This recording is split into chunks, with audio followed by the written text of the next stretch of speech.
Jumbo Habari, and welcome once again to another segment of our story. Greetings, family. We appreciate you taking time out to be with us tonight. We work very hard to ensure that you are able to gain something valuable from our presentations, something that will stay with you long after we have signed off of the air. Our aim is to communicate to you, our viewers, information that is not available through the contemporary media.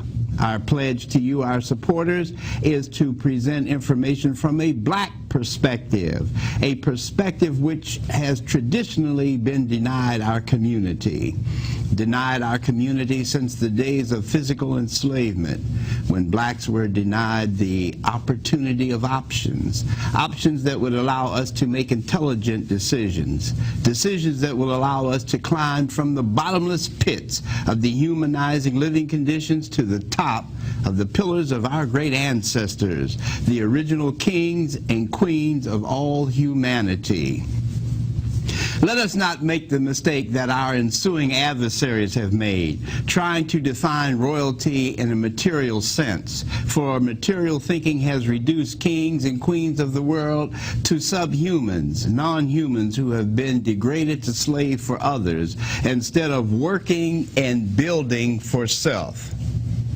As we build for self, allow yourself to take a few moments out to reflect. As we reflect, let us remember the RBG, that is the red, the black, and the green. Three colors the Honorable Marcus Garvey brought together to form our national flag and to symbolize our great movement. As I am reminded by the faithful brothers and sisters who stopped me to share a few words of wisdom and encouragement, we are truly a special people. By being a special people, we are obligated to be our brother's keeper and our sister's protector. As all of the great black men and black women who have passed these roads before us, I am continually reminded that we are the leaders we have been waiting for. As I talk to our youth, I continually emphasize to them that we are the leaders we have been searching for. It is because of these reminders that I am guided down the paths I take. As I take the paths plotted out for me by our ancestors, I am reminded of my responsibility to nurture and shepherd the waiting flock of innocent children that are under a cloud of irrational and immoral leadership that is tainted by the many degrees of foreign values and foreign morals. Unfortunately, those of us who have endured the test of time by surviving the cruel and unusual treatment of a sick society, a society full of living forms who have the nerve to call themselves people, living forms that have the nerve to call themselves the children of God. As a black adult, I call upon the other conscious black adults to mount up and ride out against the evil forces that are poisoning and murdering our youth. As if that was not enough to give us, the unconscious black people, rhyme and reason for all blacks to come to the aid of their race. If this is not enough, then the continued assault on black people across the nation should grant legitimacy to a call for action, a call that is rooted in the actions and the directions of those blacks who were kidnapped and stripped of every conceivable dignity granted to us by our creators. That is why it is so important to remember where we came from and how difficult the journey continues to be. Yeah, sentencing my enemies. You're asking you, do you remember me? To label. Yeah, some hard lessons coming from a hard entity. Hey, do you remember me? Be asking you now. Think about that. Do you remember me? Remember me. You remember me? Hear me out. You have been cheating on me, manufacturing my history. I need to sit and talk about the side that's black in me. Pick up your chalice. Please put aside all them fears and your mollies. Rejecting my message, you'll awake when the penny dropping. Remember, the time that's almost forgotten. Slavery was something big that you're running. You're selling up man and man, busting up families. In reality, me and you were treated traditional enemies. You envy me, even though I'm meek, I'm still threatening. You're scared of me, possessive to the point I'm put in slavery. Human trafficking, prostituting, race restraining our liberties. Deliberate it be when you force us enough misery. Look, global systems warming up, ocean iceberg ready to tear shit up. Neanderthals, you're on the rampage, mashing things up while harmony is burst wide open. Asunder, why? Because you don't remember me. Now tell me, come on, hey, do you remember me? Remember me, remember me, remember me, yeah. Remember me, remember me, remember me, remember me, yeah, yeah. Do you remember me? Remember me, remember me, remember me, yeah. Remember me, remember me, remember me, remember me, yeah, yeah. Do you remember me? Remember me, remember me. Yeah. Mental blockades, memories can never fade, neither does the wild like to retain. Enraged by the crisis of my fellow natives, new laws we're gonna be making in relation to atrocities, outside criminal activities, strip you all of your treasuries. Who could it be that's mastered and cooked up these eternal plans to hold down us Nubians? Forget us, call them Indians, maybe I'm sounding Polynesian. Aborigine, I'm talking about all us indigenous beings. To atone, you should be stripped of your luxuries. Status denied, no longer first class leading nationalities. Why? The held European communities have the audacity to unsettle other natives' liberty. Eternal strife will ruin it. Though all the resources you use are my foreign thing, never is my foreign rate of exchange lucrative. Relate, can you feel why I feel this rage? It's cause inside I feel like I'm trapped in a cage. You call it poverty and charity, envious from being in this position that you put us in. Uncompromising, but still you tell us that you don't remember me. Do you remember me? Remember me, remember me, remember me, remember me, yeah. Do you remember me? Remember me, remember me, remember me, yeah, yeah. Do you remember me? Remember me, remember me, remember me, yeah. Remember me, remember me, remember me, remember me, yeah, yeah. Do you remember me? Remember me, remember me.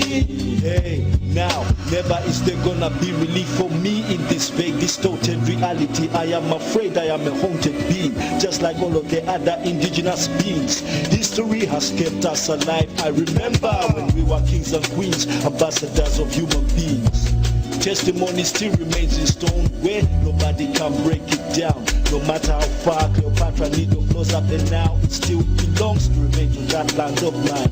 Burning what you wanted, monuments is standing firm. When and where did we do you harm? You're victimizing me until we cannot stand. My body be broken down with grief. Soul needs a moment of relief. I am unleashing the rages embedded in your beliefs and changing real nativity. Cannot really live in unity, challenging time. That's what we're living in. Not even sure of my dream. Why the hell do you think you deserve to bring it? Seriously, you really think I've forgotten what you've done to me? Man, you're scared of my memories for an eternity. You need to be stripped of your luxuries, and only then you'll remember me. Come on now. Remember me, remember me, remember me, remember. Greetings and welcome once again. This evening we have a special treat for you. There are few times that we get as many calls and as many responses to a guest as we do for the guest that we're having for you this evening. But as I have said in the past when we had this guest on, that we were going to have her back and we were going to do something just a little differently. Originally, we had quite a bit of information to pass on you about a variety of issues and things that are going on in our community, both close and far. But because we have such a dynamic speaker, an individual with us this evening, we're going to save that for next week so that we can give you a free flow forum this evening, which will allow Chief Warhorse to be able to discuss many of the issues that are confronting her and her nation, And also we are bringing back Brother Roderick, who is known in New Orleans as Bald Eagle, so that he also can share some information from the Choctaw Nation as we have it. And we also have, once again with us, Sister Linda Hill, who is a frequent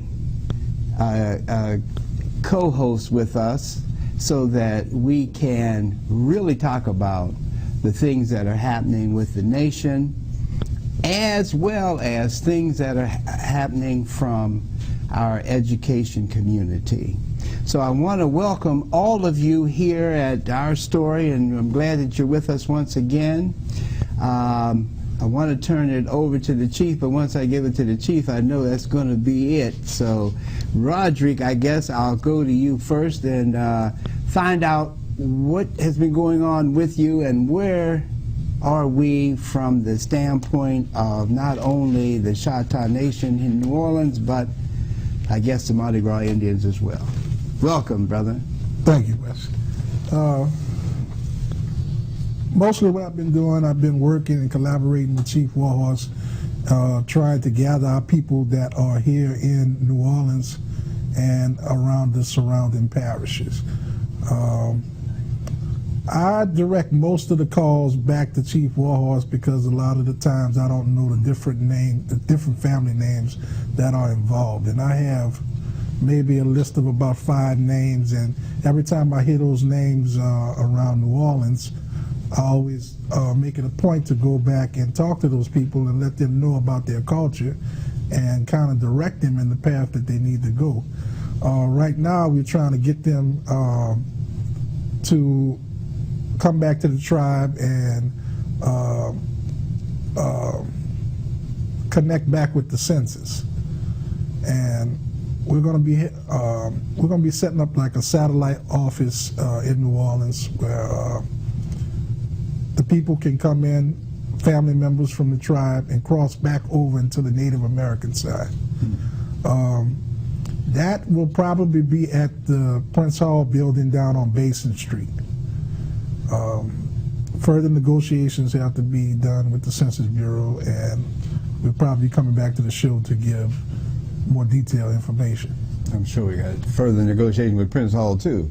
All right, Wes. Oh yeah, don't get me started. I know. Okay, all right, Linda. I'll let you go next, and then we'll let Chief have it and take it from there. Go ahead, Linda. Well, my mission in this is to thoroughly and intrinsically connect this to the education community with people who feel, not because my way is the right way, but because it's the truth. And we want the truth to come out as historians. So it was truly a gift when Wes introduced me to Chief to find out that everything that I was always, for lack of a better term, I'm just going to say this. I hear African Americans, black people especially, say, I have Indian in me. And in my mind, I would always say, no kidding. You should know that you have it in you, because my great-great-grandfather is Cherokee Indian. So I was a member of a congregation last week that's called the Association of African American Museums. I am thoroughly involved in civic engagement with my community and the community at large in general. So I really want to disseminate information, and to not only to disseminate it, but just research to find out the truth so that the world will know that there are people indigenous to America. It's not fiction. It's not something that's make-believe. It's the truth that there are black ancient Indian tribes. Okay, so we have people who have researched it. At this conference that I attended, I connected with Dr. Thomas Durant, who is a retired professor of African American history at Louisiana State University. I've connected with various other professors who are interested in telling this story, inviting you to conferences so that we can begin to really make this an intrinsic effort among the education community. So with that said, Chief, I want to ask you, how do you feel that I can go forward from here to implement my mission? Okay. To get to that point, need to step back a point. Okay. The hardest part I've seen in my fight, and I'm the chief of the tribe, is when you come up against people of color as well as European descent, and you say Indians, they're looking for the Bill Cody long-range Tonto style thing. And when you actually show them that the indigenous people were actually my color, as I have a habit of telling people, a cocoa brown, or a brown piece of leather well put together. I have a lot of ways of using slangs to tell people that we are still here because we were not weak. We were here before DeSoto and Christopher Columbus. You have to be strong to make it through those disasters. During Katrina, I told them Katrina was not a Category 5. My people had came through some Category 5s, and we survived them. So Katrina, to me, was going to be an easy thing to survive. Because when you're been hit by a category named DeSoto, Category 5, and it lingers around for 400 to 500 years, steady beating on the shore, and it just won't move, that's a disaster. Not a disaster that just come and go, but a disaster that's still lingering. Then when you have a person like George Washington, that was a Category 5. He hit, and we're still lingering because he's still on shore. Okay, so that's two categories sitting on shore at the same time. I have Christopher Columbus, Category 5, still sitting on shore, beating up on us. Okay, so then I have Andrew Jackson. Can that be a Category 10? Yeah. Okay, because if I could rank him, he's a 10. He's still beating on us. Yes. None of these European storms have moved. At least Katrina hit ashore, did the damage, and moved on. Yeah. These categories continue to beat today. I wish it was drum beats, but it's not. It's not something you can dance to. It's something that you have to duck and dodge and constantly try to stay out of the way of the debris that it blows. Is that a good way to describe it? Excellent. Some of the debris that these categories have blew upon us, yes, you can help. But the first thing you have to go through being classified as crazy, because the United States have fixed it in the United States where whatever is not by their rule is crazy. So we have to take those abuse. That's part of some of the debris that's blown ashore and still hitting around. A lot of the universities don't know about us because when they did write the truth about us, it was covered in the basement. So it's still down in the basement, okay? A lot of the truth was in the St. Louis Cathedral. Where did they put the records? A lot of the truth was in the Cabildo. Where is it? A lot of the truth is inside the tombs of the graves that's at St. Louis Cathedral, because they have a lot of Indians buried in there too. The bricks that built St. Louis Cathedral, my people made those bricks. The bricks that built the tomb in the older graves came from my people. Those categories was not only able to blow debris, but it was also able to cover things up. Like Katrina blew a lot of rubbish that covered up things. You know, that sludge that was left in your house and on your ground. Some of the sludge of this storm that I have to deal with is, am I this color as an Indian because of African descent? Or am I this color because this is the color of my ancestors? Well, the truth to that lies with the anthropologists, if they tell the truth. Because as they dig into the grounds, they have found people and they know they look like I look. But do they want to be politically correct as a white man to stay in standing with his white man? Or do he want to just let the truth lie in the basement? If you would look into the older court records of Louisiana, you'll find my people there. But it be looked upon by some people as Europeans, because the white man duplicated every last name he gave to us after being forced to take a family name. He duplicated those same names. So now, then you could easily say, well, it's not the black Greens, it's the white Greens. It's not the black Dupree, it's the white Dupree. But I was always told the proof is in the pudding. So in my family, we didn't tell the white folks all our business. So when they stole our identity, mispronounced it as Choctaw, they would come back into Lacombe, see our ways of living, and then they would mimic this back in Oklahoma. We have to ask, as historians, who signed the Dancing Rabbit Treaty and some of the other treaties? Research their name and see if the people that's in Oklahoma, I'm finna get real controversy. Let's see if there's really Native Americans that your tax money is paying for today, no matter what color you are. I said, if the government want to really know who been ripping them off, check out and see who's inside that pudding. Because what's in the pudding sure ain't chocolate. It's all vanilla. Okay? You know, Chief, and I'm going to say this for our viewers, that we have the number up because I'm always being told that there's not enough time for calls, so you can begin calling now if you so desire.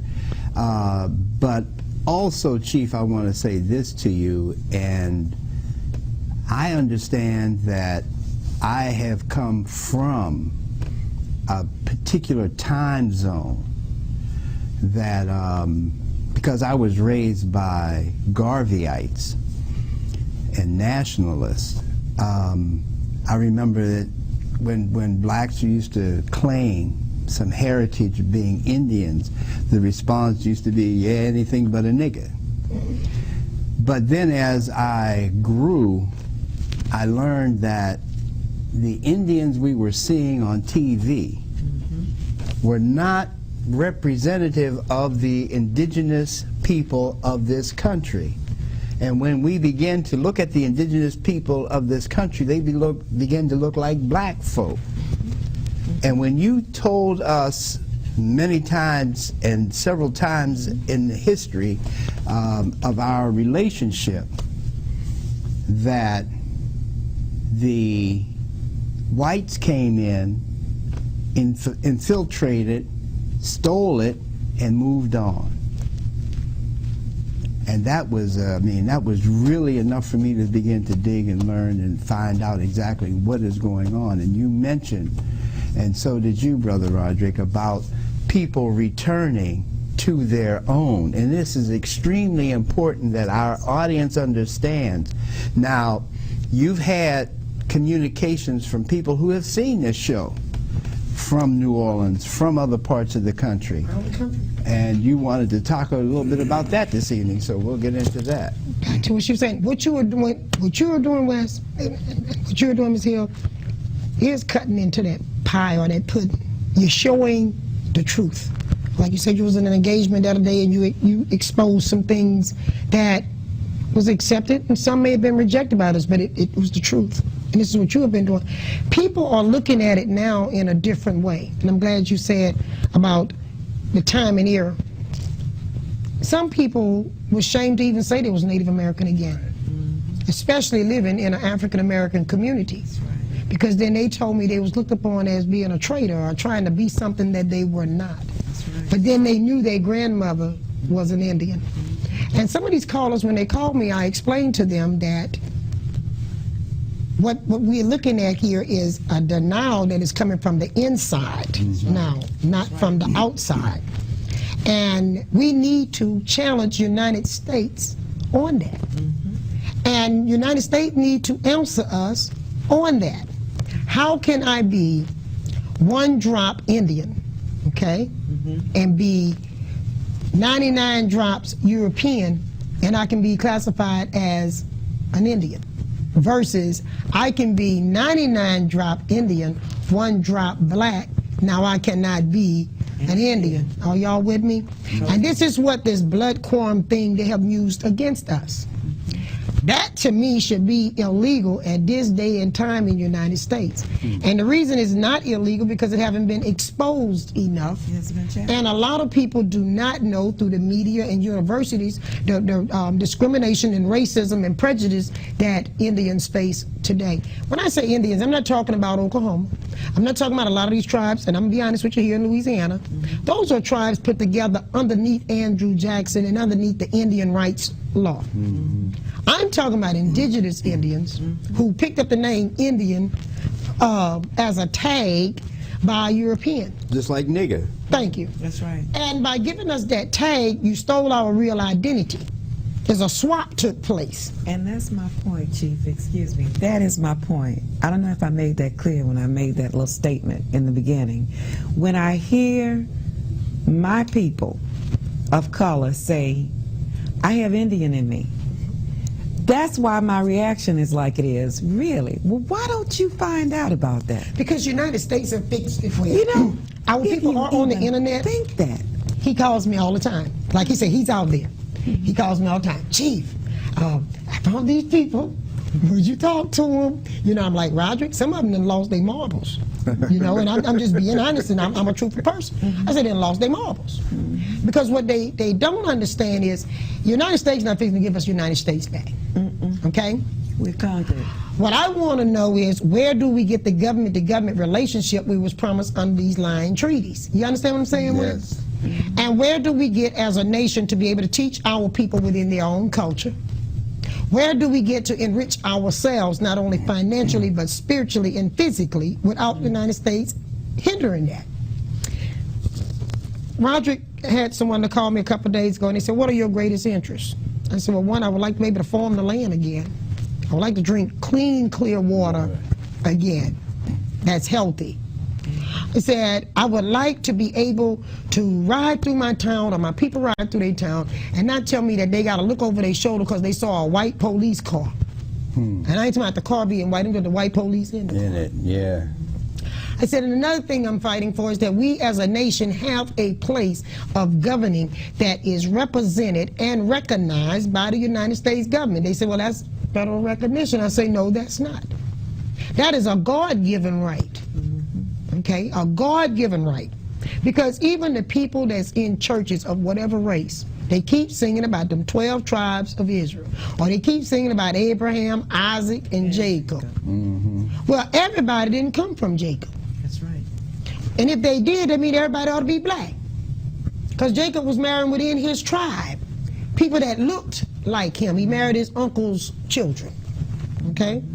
So, when we sit here, we won't even tell the truth about what Abraham, Isaac, and Jacob look like. So then I have to go to mine, like I told this caller that come from you. How far back you think they've been stealing our color and race? Thank you. And do you think they're going to give the real people back their race? No. That's something we have to stand up. We have been allowing, like I was telling you before the show started, we have allowed people to make us accept things. When the Europeans have come here, whatever they don't like, they write a law. And they stick together and they push it through. That's right. It's time we, you know, don't get mad at me because I had a gentleman call me one time. He says, well, how can you be a chief? One of Roderick callers. How can you be a chief and be a woman? I said, how did you get here without a woman? Took a woman to bring you in this world. And you show me another way a woman didn't lead a man in here when she led you into life. That's right. Okay? So next thing, I challenge my men of color to give us the respect that God gave us right to. He made us the one to bring about you. That doesn't make us disrespect you. That doesn't make us behind you. God put us in front. He put us here to bring you forth. Now, as a woman, do I respect my men? Yes, they're the strength of our country. But the United States found a way to break them down too. That's right. I hear people say my deadbeat dad.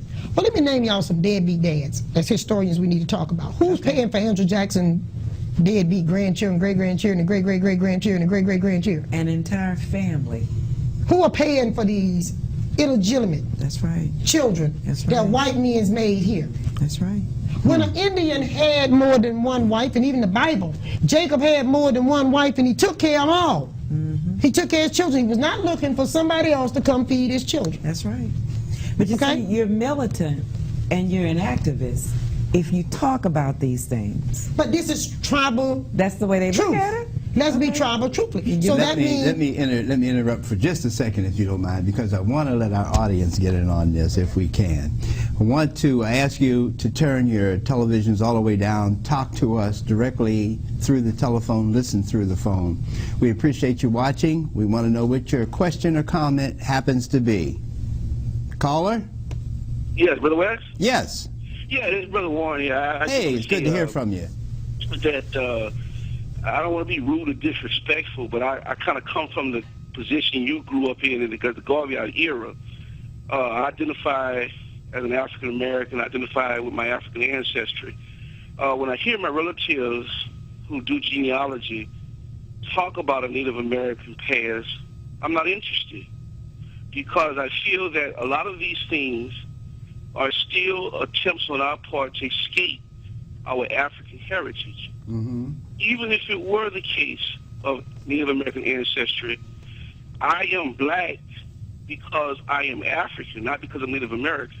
And the institutions, the African American family, the church, the civic, social organizations we developed saved my life and many other black folk life.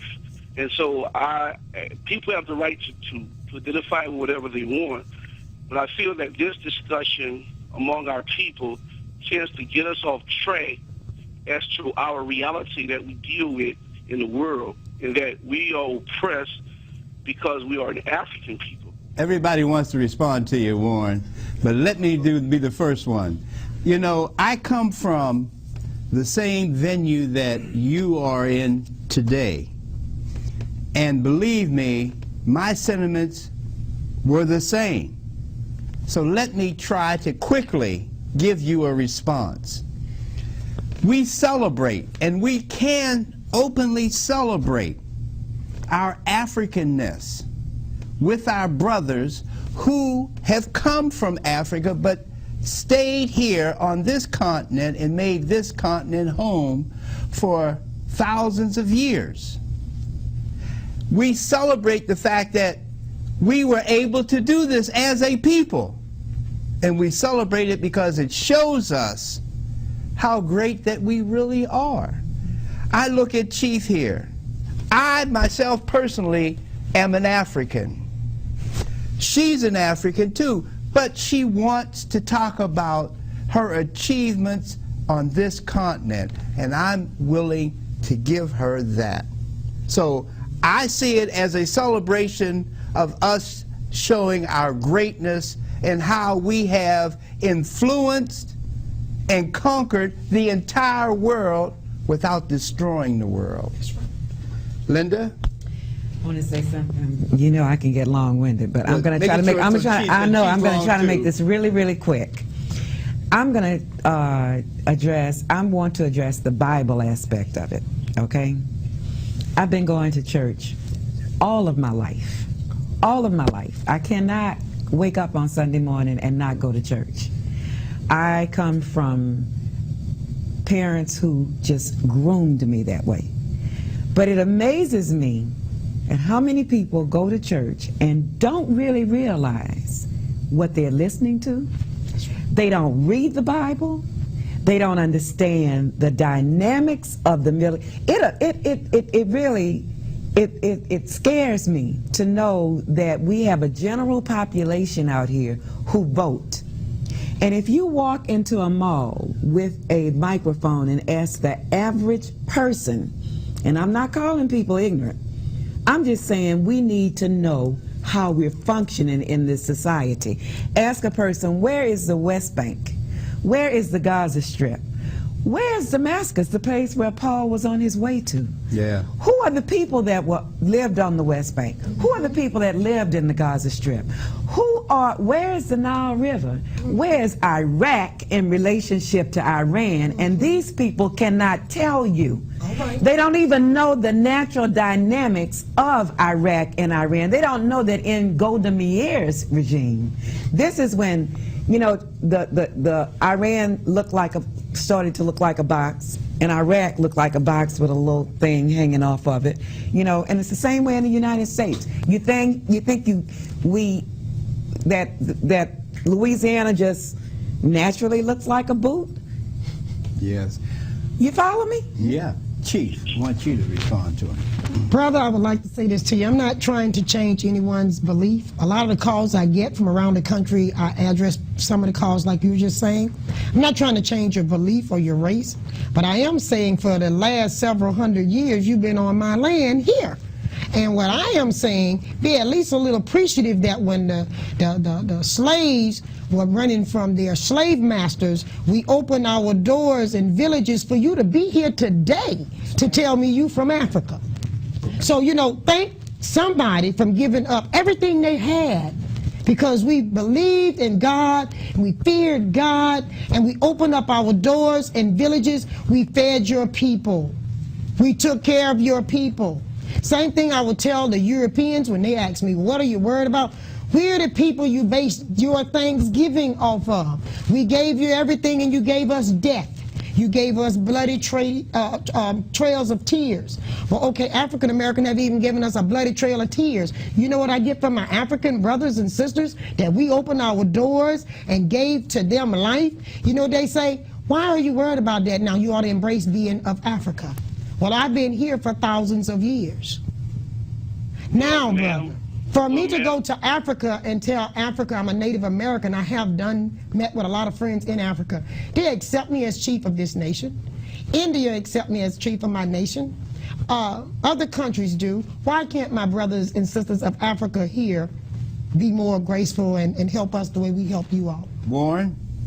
Well, I disagree with her historic interpretation of Native Americans being saviors of those 12 million souls from Africa who were brought here, who saved this land. This Louisiana colony was saved by the Africans from growing rice, and the Native Americans participated with the Europeans in capturing Africa who were brought here, who saved this land. This Louisiana colony was saved by the Africans from growing rice, and the Native Americans participated with the Europeans in capturing Africans as slaves and also using them in the slave trade. And I just disagree with her historical interpretation on the record. I identify with those 12 million Africans who were brought here and have the strongest soul and refuse not to die. All right, Warren. Before I'm gonna let Roger. He wants to handle up on you in a minute, but I'm gonna invite you. We ought to sit down here and just have an open debate one day. I'd like to, to book that up. So you think about it. I'll call you and see if we cannot schedule that. All right, brother. I listen. Okay, Brother Roger. Well, the first thing I want to say that we all are one people. Now, we might be subdivided into different names under Australians, Libyans, Puerto Ricans, Haitians, whatever. We all still one people. That's right. If we say that we are Shatta and we are Native Americans and we've been here on this land, that's who we are. Now, I can give you a brief history on how the West Africans came over on the boat to South America and set up civilization. And it's been documented that the stone heads are still down in La Venta, down in South America.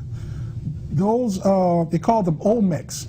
The Olmecs mixed with some of the Chinese invaders that were coming in through the Bering Strait.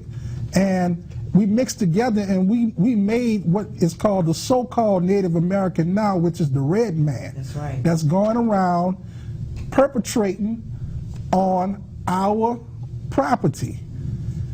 Now, what you had done is we gave them parts of the land to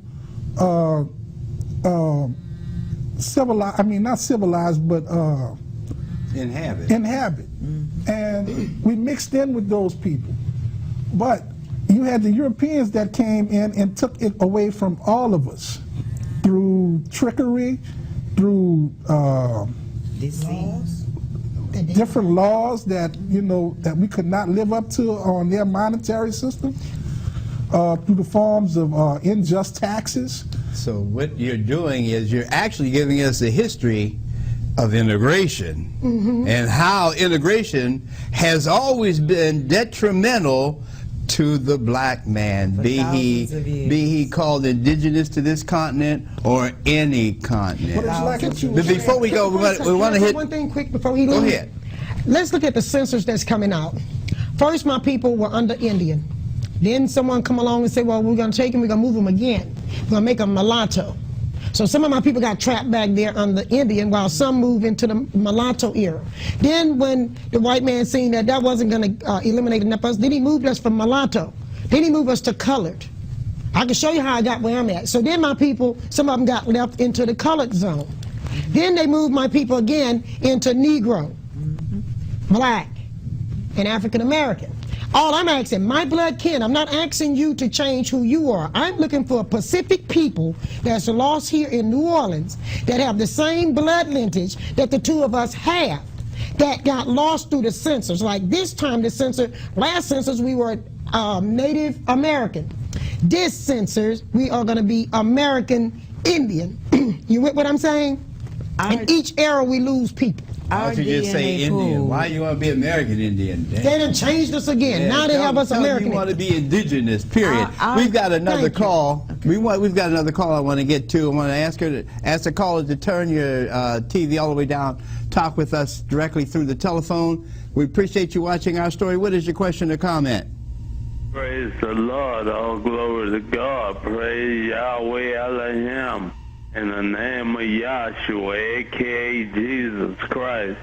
But look, this is basically what I want to say. I'm not going to keep you long. Okay. I'm the disabled vet that called a couple of times. Now, I believe, and this is not really through history reading or anything like that, is in my spirit.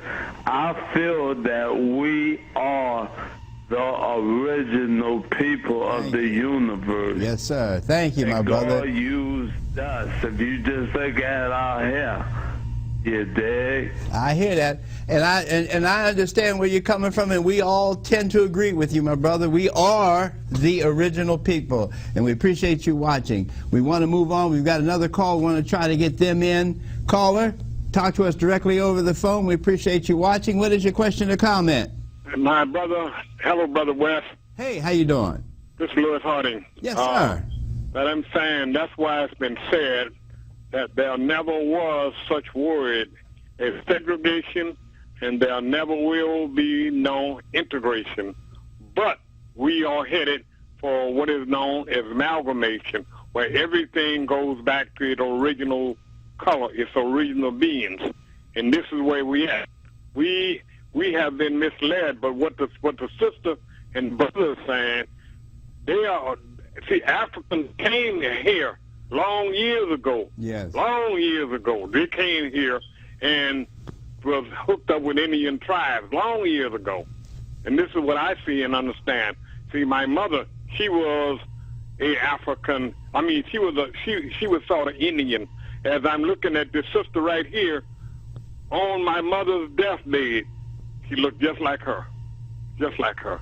Had the plaits and everything. You can see it coming back out of her. And this is what I know for a fact. All right, my brother. Thank you very much. Hey, appreciate you Bye-bye. calling, brother. Thank you. You know, Brother West, we allowed the white man to come in and just assume our identities. They came into Egypt and they assumed the identities of the Egyptians. They came down into Puerto Rico and assumed the Puerto Ricans' identity. Now they come in and they're assuming the Native Americans' identity. They're setting up tribes. They're getting government money. They're the thieves. Oh, yeah. No, They're the biggest thieves that's going around. Can I say something? Yes, go right ahead. Right now, to the brother that called in earlier, there are land papers before slavery in my people's name here. How was it? Because when the Europeans came here, what Roger is talking about, we gave a lot of people some spots to settle. But they took those spots and wanted bigger spots. My people right now, the Shatta, they took on the end from our people, I'm talking about the end of the big take, 25 million acres of land by removing my people from here to Oklahoma. That was the last of their land, 25 million acres of land. And it was people that looked like me. What Andrew Jackson did was he appointed some Europeans. I want you to know how I'm here, brother. My grandfathers were generational of chiefs. I come from a line of chiefs. I'm from a royal family of chiefs. What the Europeans did was took my people, took the women and the children, and some European that Andrew Jackson was friends with, appointed them as chiefs, left the original chiefs back here, took the white chief that he appointed, which into Oklahoma is, as you know today, as Indian Territory. Indian Territory was set up by mixed breeds, okay? Yeah. The people that signed the treaty was either non-native or mixed breeds. That's right. The full breeds was left back here. And after a while, they filtrated us into what we know as African American today. I'm not saying we're not family from back in time. I'm saying I was just here. Some come by slave ship. I came here years before by entrepreneurship. Either way it go, brother, we in here on the same ship. Yeah. When Katrina hit, it didn't stop to see which ship brought you in, the first one or the second one. And this is what I'm challenging my brothers and sisters to do. Let's see what ship we in now, and what can we do to stop up and plug up some of these holes before we sink even deeper. And Chief, this is why genealogy is not a hobby. No, it's not. It's a necessity Yes, for it us. is. Our DNA pool, I don't have a word that I've coined yet to describe other than it's a gumbo. It's equal to a gumbo. You think you're just African American or black and white? You would be surprised at what's in your blood, and you need to research that. Well, the brother that's saying he's from Africa, he better be just moved in here from Africa, because he hung around Louisiana at any given time. He don't know what he is. They look at us as a diluted race. I tell my people a lot of time back in the village, most people are more closer to being a mutt without a pedigree than ones with a pedigree. That's right. If you don't know where you come from in your genealogy, you're just a mutt. That's right. Now you can get mad with me, brother, but I want you to move from being a mutt to having a pedigree. I'm saying you come from somewhere, from somebody. Let's lay that out.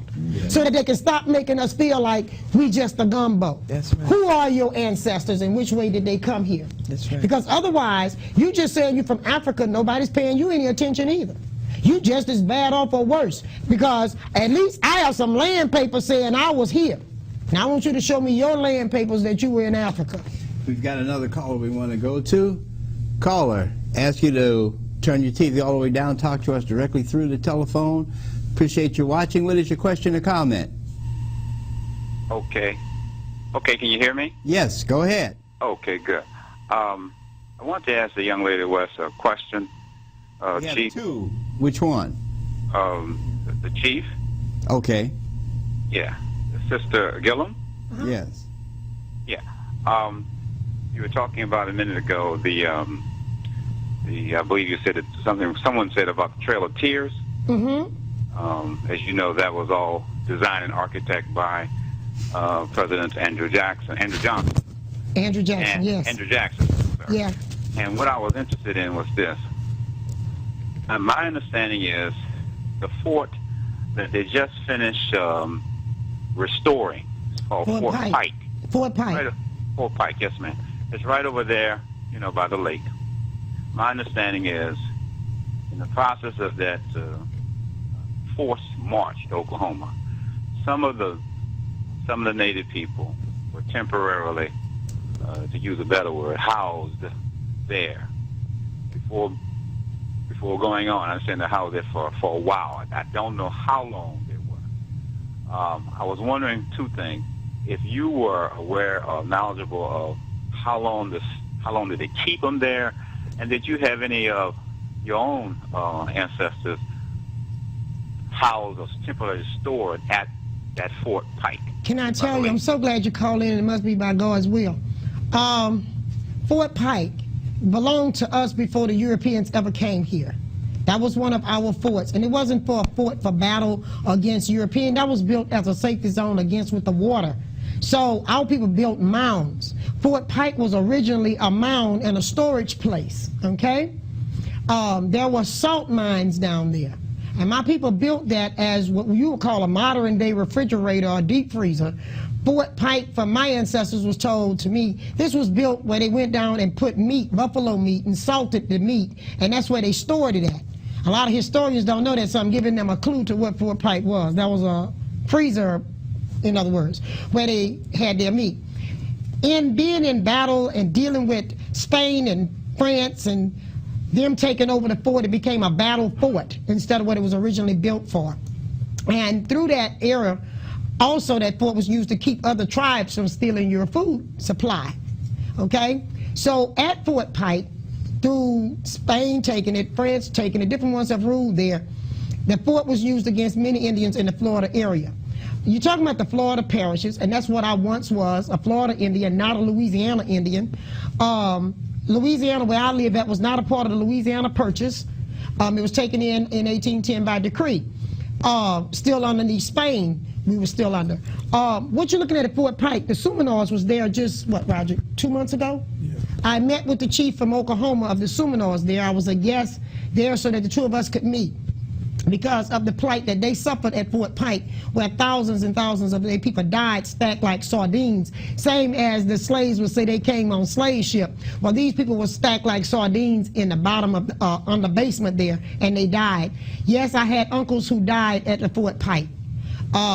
They took what was ours and used it against us and destroyed us. Not only did Indians die there, also African slaves have died there. Okay, we're good. We've got some more callers. We're going to get to them.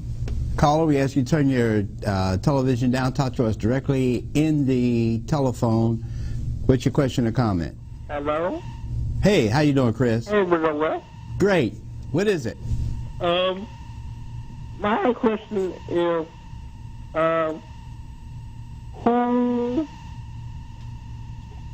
who was here first? The Indian or the slaves? Who was first, the Indians or the slaves? Yes. Well, I'm almost certain that it was the indigenous. It's documented people here, even in New Orleans, that they had more Indians in New Orleans than they had Europeans or slaves. Yes. That answer your question? Yes, it does. Okay, we're going to try to get another caller in. We've got the fastest hour in television, and we only have about 2 minutes. Caller, we got about 10, 15 seconds. What is your question or comment? Yes, how you doing, Brother West, Brother Freddie? Yeah, brother. Yeah, it's to Chief Warhorse. Isn't it true that every major site, military base or government building, was built on a site that was first occupied by the indigenous people? That's correct. Yeah. And while you're on that, I'm going to say this real fast. Right now, Fort Pike is the first and only one have stepped back to our nation and say, look, we're trying to fix back some of the stuff the older ancestors messed up. There are a lot of places, even if you go up into Fort Smith in Arkansas, that was used against us. That's another story that can get very deep. We're going to save that one, but I'm glad you're touching on the military part in it. Appreciate it, my brother. We've got the fastest hour in television, and boy, it comes and goes, especially when we have such a packed house here. Linda, we got about 30 seconds for you to close out. I always like to bring it home when I talk to you, Chief, because it's so much that I've been given, just an opportunity. It's past the word opportunity to just collaborate with you. In 8th grade, I had a history teacher, a Louisiana history teacher, that posed a question at the beginning of our 8th grade year. And he said, do you really believe Columbus discovered America? And this was back in 1968. And it opened my world. You are proof to me, after seeing your documentation, hearing you, talking to you, you are proof. You're living proof of that. Brother Roderick. I just had a quick little thing about the brother who came first, the African or the Indian. I mean, it was, we all one family. It doesn't matter who got here, because they enslaved the Indians as well as the Africans. At one time, the governor of Louisiana passed a law that no Africans could dress as Indians because they didn't know who was who. And that's the tradition of the Mardi Gras Indian, which I'm also a part of. And we try to preserve that history and keep it going. Look at the knowledge coming out here tonight. Chief. Well, it's not important. Is the chicken come first or the egg? See, that's what we're at. Is it the chicken or the egg? That's not important. Can we use both things as a resource to help us. And the egg is good and the chicken is good. That's what I'm going to close on. Oh, I appreciate it, Chief. We thank you, we love you, and we know you're going to be back. Linda, we know you'll be back soon, yes. too. Roderick, you know you'll be back, and you're always welcome. We want to thank you for being with us this evening, and as always, you know, we talk about Black Power. When we talk about it, we're talking about family. And this is a powerful family here. We want to thank you for being with us. Remember Black Power. Love it, cherish it, embrace it. Love and cherish sovereignty, because that is where we need to go. Always, until then, stay strong, stay black, stay involved, but most important, stay committed. Till we see you again, brothers and sisters, Uhuru Sasa Ungawa. You have been cheating on me, manufacturing my history. I need to sit and talk about the side that's dark in me. Pick up your chalice. Please put aside all them faith and your monies. Reject my message, you awake when the penny dropping. Remember the time the soul was forgotten. Slavery was something big that you're running. You're selling up man and man, busting up. That's what I'm talking about. Me and you were two traditional enemies. You envy me even though I am meek. I'm still threatening. You're scared of me. Possessive to the point I'm putting slavery. That's human trafficking, prostituting ways we're spending our liberty. The liberated be when you force us now, misery. Look, global system warming up, ocean iceberg ready to dash it up. Neanderthals, you're on the rampage, mashing things up. World harmony be burst wide open. Asanda, why? Because you don't remember me. Yeah, too bad for life.